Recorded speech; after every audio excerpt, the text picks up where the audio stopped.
তো ঈসা আলাইহিস সালাতু ওয়াসাল্লাম বুঝতে পারলেন যে দুনিয়া সম্পদের জায়গা নয়, টাকা পয়সা হাসিল করার জায়গা নয়। এই দুনিয়া এমন এক জায়গা, যেই জায়গার মধ্যে আপনি যত বেশি আমল করবেন, কিয়ামতের দিন তত ভালো জায়গায় আপনি উঠবেন, তত ভালো জায়গায় থাকবেন।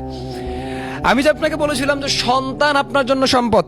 সো আপনি যেই সম্পদগুলো অর্জন করার জন্য দুনিয়ার মধ্যে মানুষের সঙ্গে প্রতিযোগিতা করছেন, এই প্রতিযোগিতাকে বাদ দিয়ে আপনি যখন আপনার সন্তানকে একটা দ্বীনি শিক্ষায় শিক্ষিত করে, ইসলামী শিক্ষায় শিক্ষিত করে, ইসলামের মানদণ্ডে থেকে আপনি যখন শিক্ষিত একজন মানুষ বানাবেন, তাকে যখন ইসলামের একজন কর্ণধার বানাবেন, তাকে আপনি যেই সম্পদ বানিয়ে গেলেন, আপনি মরার পরে আপনার সম্পদ কোনো কাজে না আসলেও আপনার সন্তান নামক সম্পদ কিয়ামতের দিন আল্লাহ পাক রব্বুল আলামিন তার উসিলায় হলেও আপনাকে জান্নাত দিবে।